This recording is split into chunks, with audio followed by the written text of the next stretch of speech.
주 예수와 동행하니 그 어디나 하늘나라. 우리는 이런 찬양을 하며 하느님 나라의 빛으로 충만하기를 바랍니다. 노래를 부르고 마음으로 생각으로 지식으로 알고 있지만 실제로 우리 마음은 이 세상 살아갈 때 여러 가지 문제로 어두워지기가 참 쉽습니다. 여러분 중에는 마음이 어둡고 답답해서 이 사람도 만나보고 저 사람도 만나보고 이 텔레비 방송도 보고 저 핸드폰에 유튜브도 켜보고 늘 핸드폰과 동행한다면 결국은 여러분 마음이 어떨 것 같아요? 더 혼란스러울 것이고 더 공허할 것이고 또 결국은 어두워지는 거예요. 마음이 어둡고 답답해서 우리가 이런저런 하고 있는 많은 일들이 사실은 우리 마음의 어둠을 밝혀주는데 잠시는 도움이 될지 몰라도 큰 도움이 못 돼요. 그래서 우리는 이 마음의 어둠을 간직한 채로, 답답함을 간직한 채로 살아갈 때가 참 많습니다. 잠시라도 TV를 좀 줄이고 핸드폰을 좀 끄고 생각하는 시간을 좀 가지세요. 한 해가 저물고 있는데 아무런 생각 없이 아무런 반성이나 또 하나님 말씀에 대한 기도 없이 보내지 마시고 홀로됨의 시간을 좀 가지시기를 바랍니다. SNS 기술의 혁명이지요. 이 기술을 통해서 소통의 극대화가 일어나고 있습니다. 며칠 전에는 미국에, 일본에, 저 외국에 있는 선교사님이나 동역자들하고 실시간 화상통화도 했어요. 그런 시대잖아요. 상상할 수 없는 시대. 그런데도 소통의 극대화가 일어나고 있는데도 선진국이라고 알려진 영국에서는 세계 최초로 외로움 담당 장관을 세웠답니다. Minister for Loneliness. 그 나라뿐만 아니라 우리나라에도 노인 고독사에 이어서 청년 고독사까지 증가하고 있답니다. 청년들이 고독해서 방에 틀어박혀 죽는데요. 굉장히 밝은 기술 문명의 시대고 소통이 많이 일어난 것 같지만 마음의 어두움이 전염병처럼 확산되고 있습니다. 혹시 여러분 중에는 이 마음의 전염병에 우리 마음을 어둡게 하고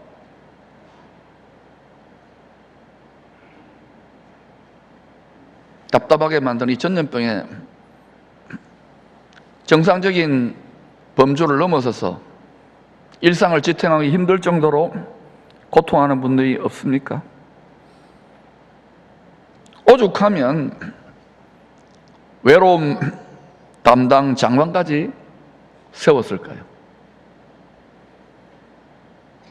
몸이 건강해도 마음과 생각이 너무 어둡고 방황하고 공허하고 헤매는 자들이 너무 많아요. 주 예수와 동행하면 그 어디나 하늘나라라고 우리는 찬양하는데 SNS로 소통을 아무리 많이 해도 대부분이요 피상적인, 소비적인, 정욕적인 소통이기 때문에 결국은 마음이 공허하고 어두워지기 쉬운 거예요. 누구와 소통을 해야 될 때일까요? 소통의 극대화라고 하는 밝은 빛의 이면에 마음의 깊은 어두움이 자리 잡고 있습니다.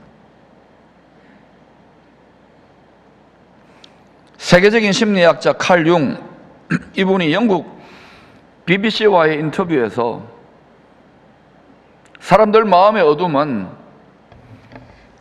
하나님에게서 많이 멀어졌기 때문이라고 했습니다. 우리는 빛의 자녀고 하나님의 자녀라 그러지 않아요.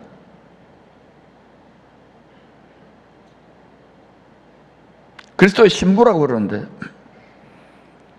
빛이신 그분과 얼마나 친한지요.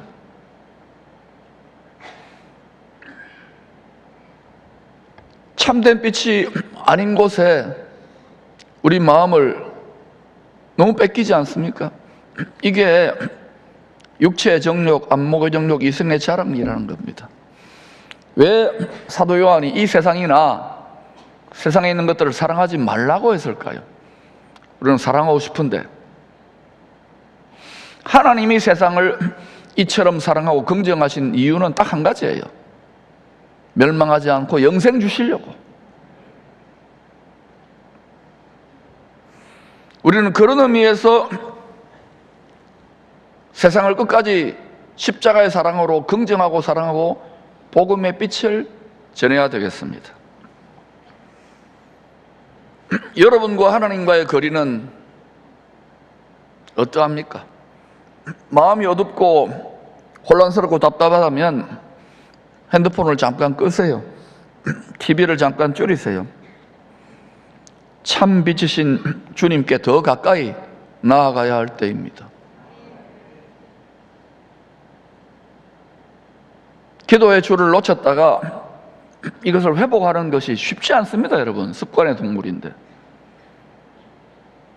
말씀을 떠나서 온갖 내 나름대로의 육신의 생각에 사로잡혀 있다가 하나님 말씀 앞에, 빛의 말씀 앞에 선다는 거 쉽지 않아요. 결단이 필요한 거예요. 세상 친구와의 만남 안 할 수 없지요. 송년회다, 또 뭐 앞으로 신년회다, 수많은 만남, 그 만남의 깊은 곳에는 외로움, 허전함, 어둠이 있는 거예요. 그러나 잠시 위로지요. 다시 돌아오면은 내 마음은 그대로잖아요. 세상 친구와의 만남을 좀 줄이고 말씀의 빛을 따라가는 성도들과 더 많이 교제해야 될 때입니다. 예수 안에서 수다를 좀 떠세요. 꼭 뭐 복음을 전한다 이거 아니라도 참된 소통, 여러분이 정말 신뢰하면서 내 마음의 아픔과 고통을 공감할 수 있는 그런 상대를 찾으세요.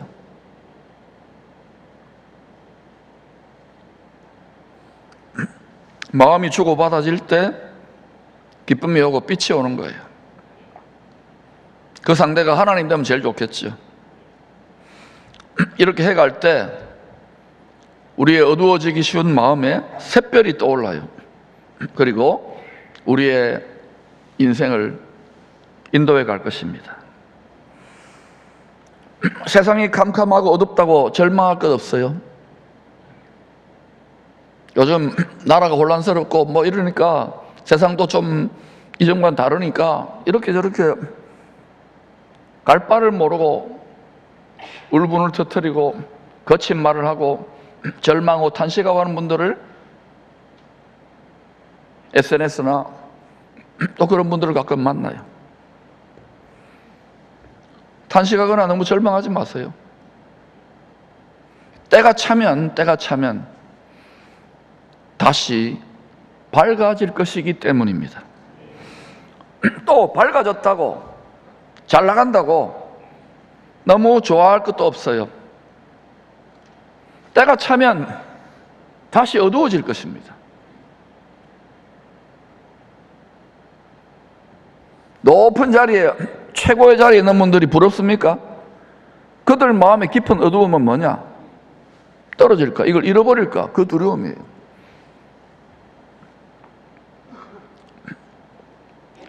빛도 어둠도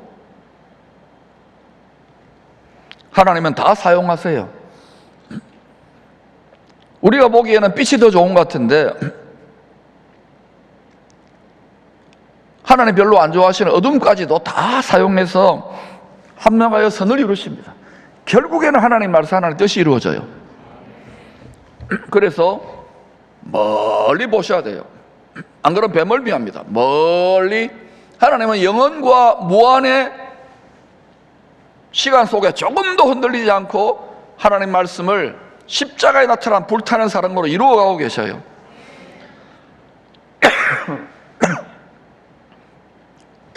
어둠이 깊어지는 이유는 빛과 어둠을 분리해서 참된 빛을, 구원의 참된 빛을 나타내시기 위함이에요. 저와 여러분이 인생의 어떤 계기에 예수님을 믿게 되거나 다시 예수님을 깊이 만나게 되는 체험들은 전부 다 어둠 속에서 일어난 일입니다. 안 그렇습니까? 어둠을 쓰시잖아요.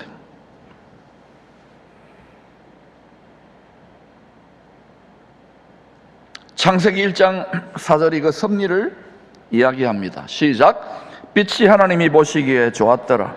하나님이 빛과 어둠을 나누사 God divided the light from 어둠으로부터 the darkness, 어둠으로부터 빛을 구별해내시는 거예요. 어둠으로부터 빛으로 인도하는 것이 하나님의 구원입니다. 올 한 해 돌아보면서 힘들고 답답하고 어두웠던 기억이 있습니까? 하나님께 어둠을 드려보세요. 그럼 어둠을 발라내고 빛을 발라내가지고 여러분을 예수 안에는 빛으로 인도하실 것입니다.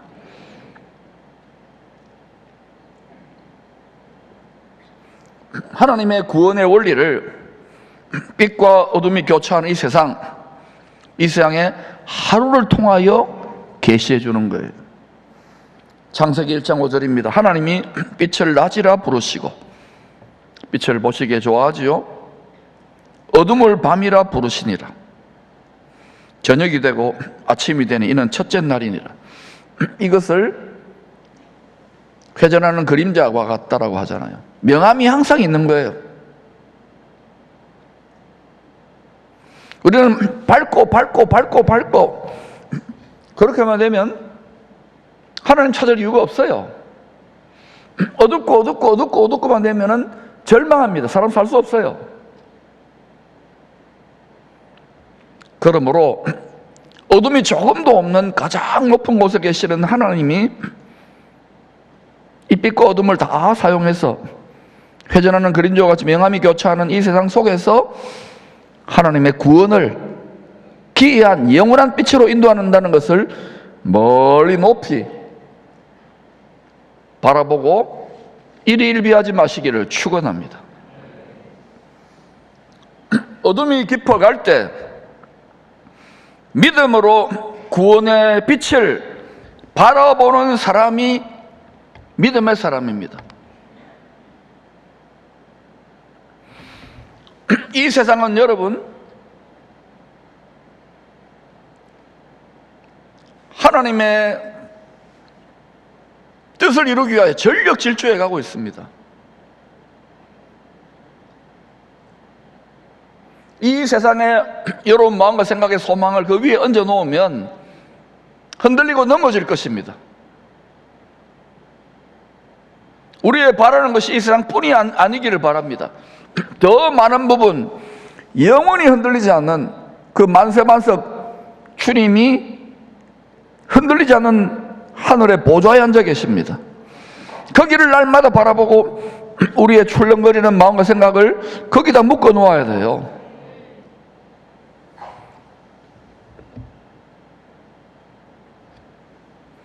하나님은요, 영원한 빛의 나라가 완성될 때까지 죄인들을 어둠에서 기이한 빛으로 인도하는 일을 결코 멈추지 않습니다. 어느 한 개인이, 어느 한 가정이, 어느 한 나라가 깊은 어둠에 있었습니까? 그러면 그 어둠 덕분에 교훈을 받고 간절히 빛을 바라봄으로 새로운 빛의 역사가 시작되는 거예요. 그게 구원입니다. 또 구원으로 막 축복받고 잘 나갑니까? 그러면요, 사람의 부패한 정욕이 다 드러나요. 그 속에 있는 어둠 때문에 하나님의 어둠을 또 드러내요. 교차한단 말입니다. 우리 민족이 그래도 아시아 국가들 중에서는, 그리고 전 세계 중에서는 제일 예수를 올곧게 믿으려고 하는 그 민족 중에 하나 된 것은, 나라가 전쟁으로 망했고 나라가 일본에게 뺏겼고 이런 아픔이 있었기 때문에, 만약 그 근대사에서 의기양양하게 무조건 빛으로 갔으면 예수 배척했을 것입니다. 어둠을 사용하신 거예요. 오늘 이 설교를 듣는 여러분 중에 한 해가 저물어가는 이 시간에 너무 우울하고 절망적이고 예수 빛을 아는데도, 그런 분들은요, 그 어둠과 혼란과 공허를 사용해서 빛을 간절히 찾기를 축복합니다. 그 빛은 영원히 소멸되지 않습니다. 여러분의 어둠을 하나님이 사용하시도록 내어드리시기를 축원합니다. 하나님은 결코 멈추지 않으세요. 창조의 넷째 날 집주인은 죄로 어두워진 집에 조명을 다셨습니다. 하나님 집에 어둠을 가지고 온 강도가 틈탄 거예요. 해와 달과 별들의 조명장치의 움직임으로 생기는 시간을 통하여 이 세상을 구원할 왕이 오실 징조와 때를 7 절기로 알려주십니다. 유월절, 무교절, 초실절, 오순절, 나팔절, 속죄절, 초막절이 그것입니다. 사망의 어둠에서 생명의 빛으로 인도하실 메시아의 초림과 재림의 때를 알려주시는 7 절기입니다. 하나님은 때를 따라, 이 절기를 따라, 해와 달과 별들의 시간 스케줄을 따라 정확하게 일하시고 계시는 분입니다. 우리가 이제는 이 때와 시기를 자세히 하나님의 말씀으로 알아야 할 것입니다. 소수의 택함받은 유대인과 이방인만이 베들레헴에 태어난 한 아기가 메시아임을 알아차렸습니다. 하나님이 만왕의 왕으로 오신 아기를 알 수 있는 특권을 주신 거예요. 하나님이 택한 사람들 보세요. 로마 황제나 고관 대작이 아니었어요.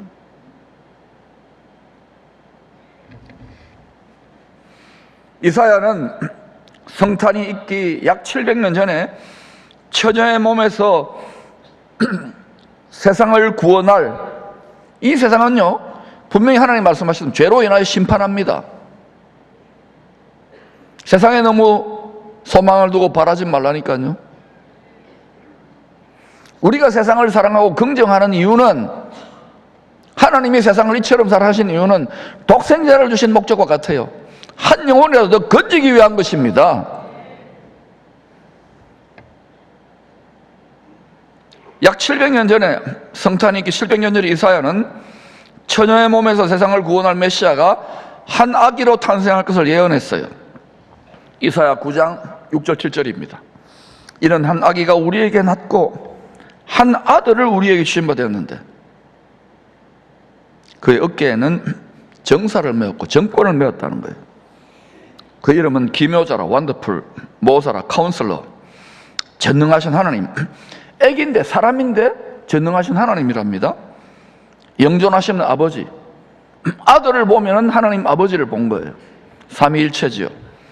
평강의 왕이라 예루살렘을 중심으로 온 세상이 다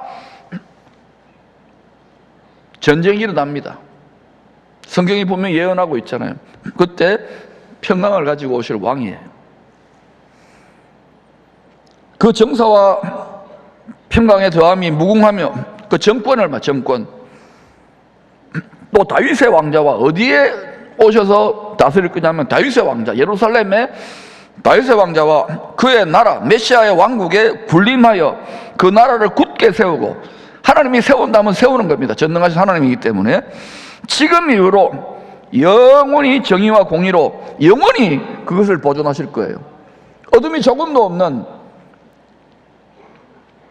하나님 아버지께서 예수 그리스도를 만왕왕으로 세우셔서 통치할 그 나라를 굳게 세우고 지금 이후로 영원히 정의와 공의로 그것을 보존하실 것이라. 만군의 여호와 열심히 이를 이루시리라. 이 열심이 어디에 나타났는가? 십자가에 죽기까지 사랑하는 불타는 사랑으로 나타난 거예요. 왜 우리가 신앙생활 하면서 열심을 내는데도 이 기쁨과 이 눈이 안 열리느냐? 육신의 정욕, 육신의 생각을 따라 구하고 빌고 믿기 때문에 그러는 거예요. 또 이사야 53장은 이 한 아기가 장성하여 자기 백성의 죄와 허물을 짊어지고 희생양으로 죽어서 부활할 것을 예언합니다. 그때 사망을 붙잡은 마귀의 머리, 뱀이죠. 머리를 밟았어요. 예언한 대로. 그래서 우리 대신에 죽음을 맛본 거예요. 우리도 죽지만 이 육체의 죽음은 죄 형벌로 내어준 거예요. 예수의 복음을 믿고 그 언약을 지키는 자는 말씀대로 사는 자를 말해요. 반드시 약속대로 몸은 죽어도 그 속에는 영원한 속사람은 빼앗아갈 수 없기 때문에 약속이 있는 자는 영생의 부활로 나아가는 것입니다. 이 소망을 굳게 붙잡아야 돼요. 예수를 믿고도 세상 소망만 자꾸 붙잡으면 일이 일비한다니까요. 출렁출렁거릴 거예요. 또 이사야서 60장, 66장, 60장부터 66장까지는 죽으시고 부활 승천하신 왕이 어둠이 땅이 덮을 때 다시 오셔서 민족들을 심판한 후, 세상 모든 나라들, 민족들을 심판한 후에 나라를, 그리스도의 나라, 메시아의 왕국을 회복하실 것을 예언합니다. 요엘은 메시아의 재림 직전에 해와 달과 별들의 하나님 집의 조명이 잠시 꺼질 것을 예언합니다. 하나님이 조명을 달아서 빛과 어둠이 교차하게 했는데 메시아가 만왕왕으로 오시기 직전에는 조명을 완전히 꺼버려요. 어둠이 땅을 다 덮어버려요. 캄캄함이 사람들의 눈과 귀를 다 가려버려가지고 환해 보이지만 암울한 거예요. 하늘에 해와 달과 별들도 다 권능들 다 떨어져요. 특히 별들이 떨어지는 것이죠. 그것을 요엘서 2장에서 이렇게 말합니다. 같이 읽어볼까요? 시작. 여호와의 크고 두려운 날이 심판의 날을 말합니다. 해가 어두워지고 달이 빛빛같이 변하려니와 누구든지 여호와 이름을 부르는 자는 구원을 얻으리니. 하나님이 하나님의 큰 집에 조명을 끄시는 이유는 잠시 끄시는 거예요. 오직 땅에 있는 사람들이 세상에 소망을 두지 말고 광명한 샛별 주 예수 그리스도를, 구원자를, 구세주를 간절히 찾도록 하기 위한 비상조치입니다. 이 세상이 이제는 지금 그런 훈련들을 조금씩 시키고 있는 하나님이 여러 가지 요동과 진동을 통해서 초림의 때나 재림의 때나 메시아는 이 세상의 어둠을 밝히는 샛별처럼 오십니다. 하만의 계략으로 하나님의 백성들이 진멸당할 깊은 어둠의 때, 다 절망이죠. 이제 큰일 난 거예요. 패닉 상태입니다. 그때 구원의 참된 빛의 통로가 된 사람이 있지요. 에스더입니다. 에스더라는 이름의 뜻이 샛별이에요. 샛별. 별과 같이 많은 사람들 옳은 대로 이끈 거예요.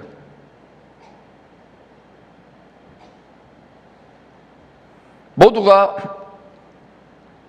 무별의 영광에 동참하는 게 아니랍니다. 동방 박사들은 온 세상을 죄와 사망에서 구원할 왕을 아련하기 위하여 어두운 밤중에 샛별의 안내로 예루살렘에 도착합니다. 여러분, 세상이 평안하고 안전할 때는 예수 별로 찾지 않아요.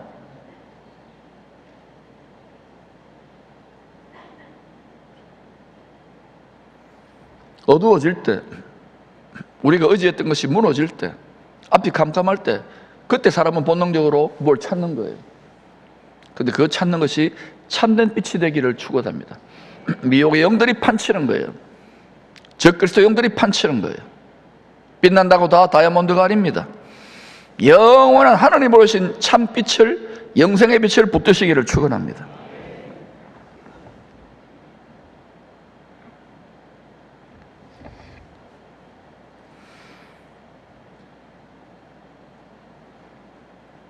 어두운 밤에 샛별의 안내로 예루살렘에 왕들이 도착해요. 한 아기로 태어난 그 왕을 아련하려고. 이사야 9장이 예언했던 바로 그 아기입니다. 유대인의 왕입니다. 왕이 되실 분이죠. 전능하신 하나님이라고 합니다. 영존하시는 아버지입니다. 전쟁으로 고통하는 온 세상에 참된 평강을 가지고 오실 만화의 왕으로 한 아기가 태어난 거예요. 동방박사도 이방인입니다. 성령으로 알았던, 택함을 받았기 때문에. 미가서 5장 2절의 예언대로 유대 땅 베들레헴에 태어나셨어요. 태어나시기 500년 전에 어디 태어날 것인지를 다 알려준 거예요. 박사들은 동방에서부터 자신들을 인도하던 그 샛별이 베들레헴의 한 집 위에 머물러 선 것을 보고 성령으로 기뻐합니다. 그들이 별을 보고 매우 크게 기뻐하더라.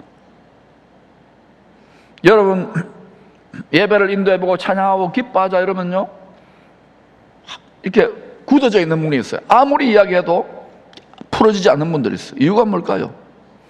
성령으로 기뻐하는 감정까지도, 주로 감정 아닙니까? 생각까지도 순종할 때 내가 묶여있는 감정과 생각에서 자유하며 이게 풀어지는데, 우리가 한 고집 하잖아요. 참 주 앞에 서고 나면은 성령의 기쁨이, 성탄의 기쁨이 동방박사들처럼 여러분의 마음에, 어두워지기 쉬운 마음에 충만하시기를 축원합니다. 그들이 별을 보고 매우 크게 기뻐하고 기뻐하더라. 이 기쁨이 우리에게 필요한 거예요. 죄의 어둠이 깊은 세상에 박사들을 구원의 참빛으로 오신 메시아께 인도한 소품이 샛별이에요. 유달리 밝은 거예요. 여기 지금 빛이 있자, 별이 있잖아요. 저와 같이 유달리 독보적으로 빛나는 별입니다. 메시아의 별. 죄의 어둠이 깊어질 때 요한계시록 22장 16절은 바로 메시아 재림의 때입니다. 해산의 진통이 있죠. 바로 이때도 광명한 샛별이 성도들을 인도해 갈 것입니다. 박사들은 메시아의 샛별이 머문 집에 들어가 아기께 엎드려 절하며 선물을 드립니다. 왕으로 인정하며 황금을 드려요. 왕께 드리는 조공 또는 선물입니다. 경배라는 것은 왕으로, 우리를 구원하는 전능하신 분으로 항복하며 엎드려 무릎 꿇고 절하면서 경배드리는 거예요. 그게 예배입니다. 마치 눈앞에 계신다고 생각하시는 거예요. 두 번째, 유향은 대제사장께 드리는 향기로운 예물입니다. 모략은 죄인들을 구원하기 위하여 희생제물이 되실, 죽음을 맛보실 복음의 선지자께 드리는 예물이에요. 그래서 왕, 제사장, 선지자인 거예요. 사망의 그늘진 땅에 구세주께서 구원의 참빛으로 탄생하신 것을 기뻐하며 경배하는 성탄주일입니다. 이 구원의 참빛이 여러분 마음에, 이 빛이 비쳐야 돼요. 이 빛을 누가 가로막고 있을까요? 다시 묻습니다. 이 구원의 참빛을 우리에게 비치고 있는데 누가 가로막고 있을까요? 다시 묻습니다. 각 사람에게 와서 세상에 비치는 참된 빛, 생명의 빛이 있는데 이 빛을 누가 가로막고 있을까요? 저 사람이요? 여러분 자신입니다. 간절한 마음으로 빛을 찾으시기를 바랍니다. 여러분 마음속에 어둠까지도 합력하시는 주님께, 주님을 신뢰하세요. 전능하신 분입니다. 기묘하신 분입니다. 완더풀하신 분입니다. 동방박사들은 어두운 밤에 변함없이 한결같이 떠오르는 샛별을 통하여 메시아께로 인도를 받았습니다. 지금도 그 샛별은 존재하고 있습니다. 박사들은 홀로 길고 긴 믿음의 순례길을 떠났던 것이 아닙니다. 세 사람이 끊을 수 없는 세겹줄처럼 친구 되어 함께 샛별의 인도를 받으며 좁은 길을 걸어갔어요. 세겹줄처럼 믿음으로 묶여진 친구들과 함께 빛으로 오신 주님의 말씀을 바라볼 때에 어두운 우리 마음에 샛별이 떠올라 재림의 메시아께 인도해 갈 것입니다. 베드로후서 1장 19절을 같이 읽어볼까요? 시작. 또 우리에게는 더 확실한 예언이 있어 어두운 데를 비추는 등불 같으니 날이 새어 샛별이 너희 마음에 떠오르기까지 너희가 이것을 주의하는 것이 옳으니라. 하늘의 별, 이런 의미의 별도 있겠지만 우리는 말씀의 샛별을 통하여 다시 오실 주께로 인도함을 받아가야 됩니다. 어두운 마음에 말씀의 샛별이 떠올라 말씀을 깨닫는 거예요. 그래서 많은 사람들을 빛으로 인도하는 이 시대에 동방 박사들이 만왕의 왕 예수 그리스도를 참되게 경배하는 경배자들이 다 되시기를 축원합니다.